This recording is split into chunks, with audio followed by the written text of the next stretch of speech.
If you are married to someone who acts selfishly or entitled, I'm going to give you a plan today to create peace in your home. I want you not only to survive, but to thrive in your marriage, especially if you're dealing with a spouse who's in the midst of recovery from being an emotional abuser, or possibly just working through some therapeutic processing for their selfishness. You will need to have a strategy to survive that. I'm going to give you a step-by-step plan so you can stop over-functioning. We all want an equal, mutual relationship, and so it's time to step out of the chaos and make a plan. For the best advice on how to recover from divorce or emotional abuse, please hit like and subscribe so you can be notified every Sunday when I post a new video. I'm Coach Ketra. I'm a nationally certified recovery coach, and I have been through emotional abuse, betrayal, and a divorce after a 17-year marriage. I have been down this road, and you don't have to do it alone.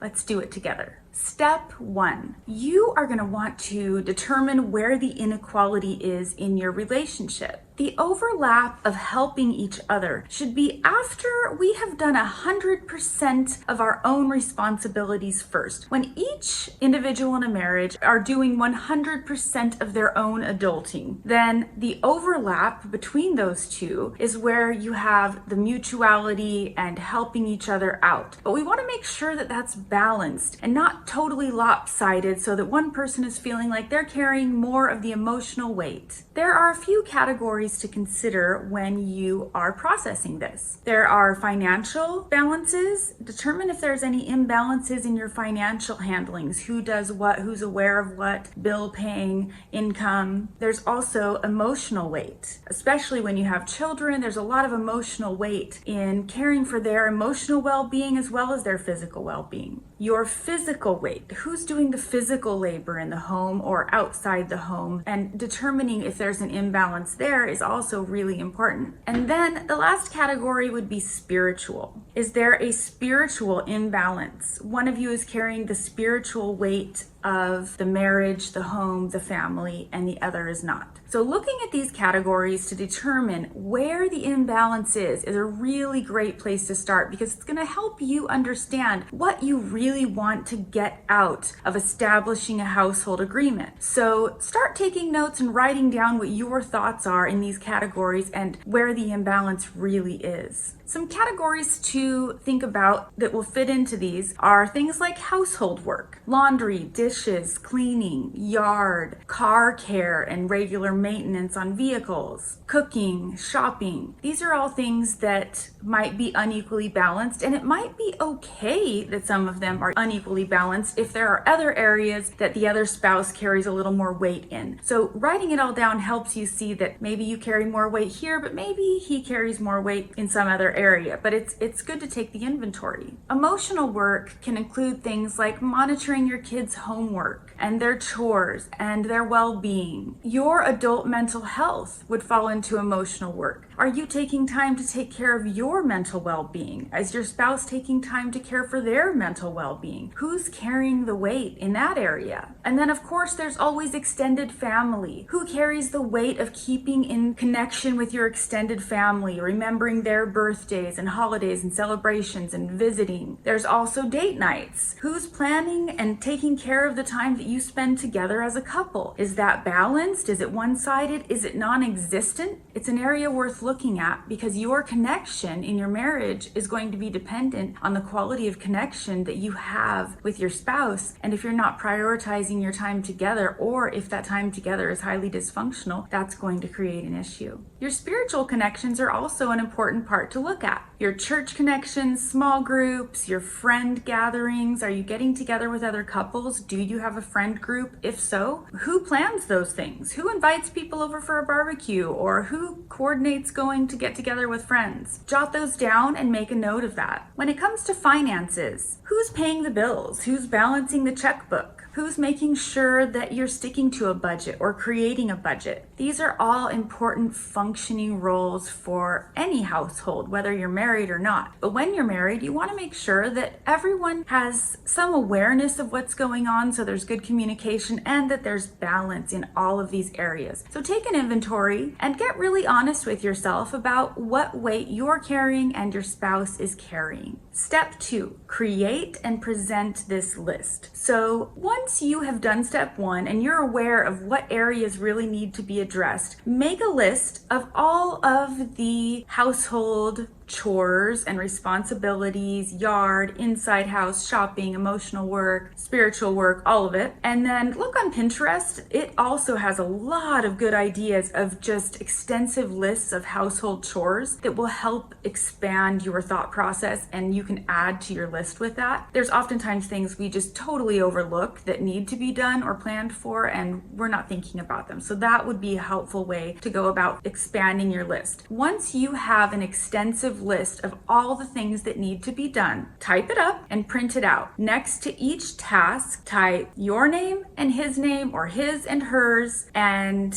print this out. Then use 2 different colored pens, or you take a copy and he takes a copy, and ask him to circle in blue which ones he believes should be his responsibility. Not what he's already doing, but ones that he believes he should be responsible for, or that he would like to be responsible for. And then for him to mark in a different colored pen the ones that he believes you should be responsible for. And then you do the same on a separate piece of paper. So you each have your own lists, you're each marking them separately with what your desired outcome would be. You mark what you want him to take care of and what you want to take care of. And if there's anything that needs to be split, you're gonna mark that too, maybe with a 50-50, write it in the margin. Then you are going to want to compare your lists. There are going to be areas that you guys don't agree in, and you don't want to go down rabbit trails of blame shifting and maybe him saying, well, hey, I earn an income and I don't deserve to have to do this or that. This is about finding balance. It's not about engaging in blame shifting or rabbit trails. So if that happens at all, take a break or ask him to come back to the topic and discuss how it can be more balanced.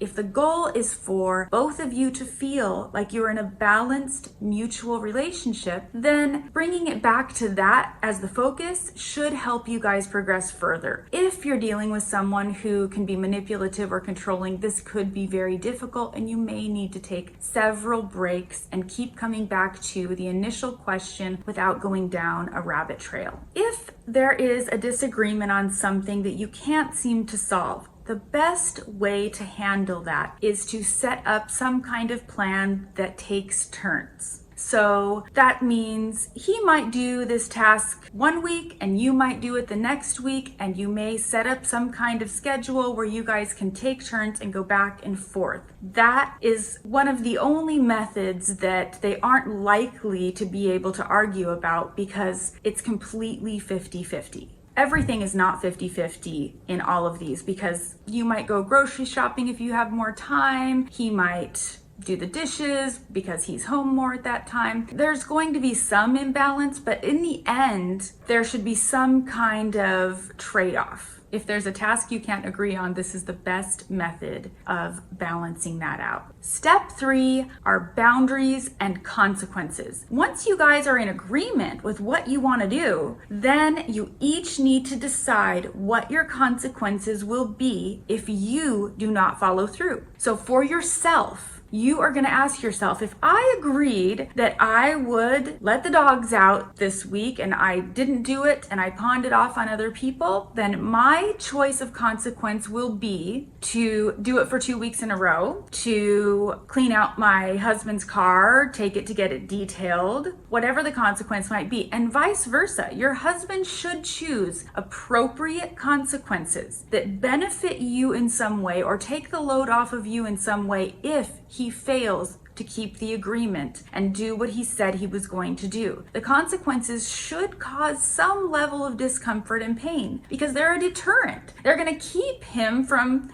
bailing and dumping these things on you, or they're going to keep you from doing that. So maybe a consequence is that you hire a housekeeper. If he is unwilling to do his part and what he agreed to, then you're going to hire the housekeeper and you're going to take it out of his free spending budget. The point of the consequence is to keep it from happening and to also have something that that person has already agreed to in writing that they would do. Maybe it's them donating money to a charity of your choice. Whatever the consequence is, they need to agree to it, you need to agree to it, and it all needs to be in writing. The other part of consequences are that if they refuse to do the consequence they agreed to, now you will need to implement a boundary and either implement the consequence if it's something you have control over, like donating money to your favorite charity or hiring a housekeeper. If it's not something you have control over, they said they'd clean out your car and they won't do it, now you need to do something for yourself. So if they won't do it, then you take that car to get detailed, and if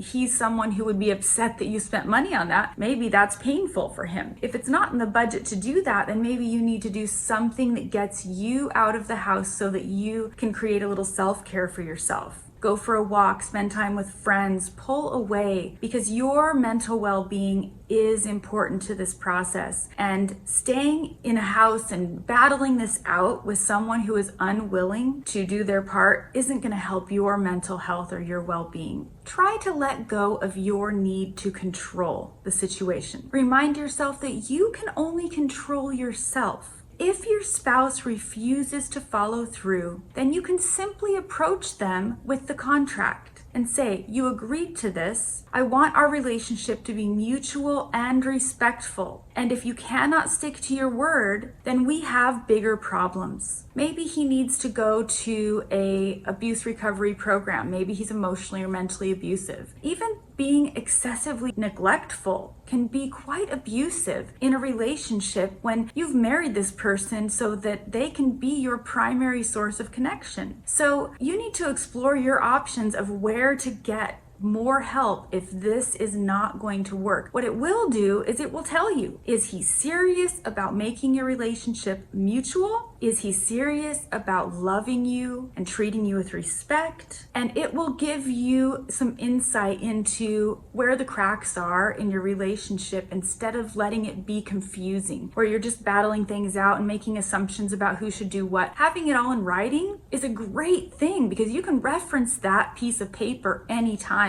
You can go back to it and it can keep your arguments from becoming explosive and blaming because he's already agreed to a mutual relationship, and so have you. Sometimes relationships just expose that one spouse has a maturity issue or an immaturity issue. Sometimes it takes time for people to grow up. So depending on where you are in your relationship and what your age is, some of those factors do play in, but this is a great way to set the stage for a good functioning relationship. If you are well into your relationship and these patterns are well established, it's going to be harder to break. And just know that this agreement is something you can go back to and renegotiate. Maybe you do it for a month and see what works and what doesn't work and make some changes. It's okay to make a change, but it is important to try your best to stick to what the agreement is and to not take on the other person's responsibility. Sometimes as women, we overfunction. And when we are overfunctioning, we might do things that really aren't our job. So let's say you asked your husband to clean up his breakfast every morning and put away the cereal box and put the bowl in the sink and just not to leave a mess behind, and he continues to do it. You have to stop picking it up. You have to stop cleaning up after him if he's agreed to be a responsible adult and clean up after himself. This is a hard habit to break, but it's important so you can see if he's willing to actually carry the weight he's agreed to carry. You also may want to keep a running list of things that are neglected or things that have been agreed to that are not being done, and set aside a time every week that you can come together, or even every day, and say, here's the things that got missed. I would really appreciate it if you could pay more attention in this area, or if you could put a reminder on your phone. And also remember to say thank you for the things that they do. And this goes both ways. You shouldn't just be thanking your husband because he now started to load the dishes. If he never says thank you to you for doing that, he should do it too. But find something that you can tell your spouse every day thank you for, or that you appreciate, that you notice them doing, because it's an important part of them feeling appreciated, and it's important for you to feel appreciated and hear those same words from them. For more helpful information, see my video on how to self-regulate instead of react. That will help you if things do get heated. If you are interested in one-on-one coaching, see my link to my website in the description below. Also, be sure to hit like and subscribe so you can be notified, as well as comment below. I would love to hear what you've tried in your own marriage, what is and isn't working for you. And until next time, curate a life by your own design.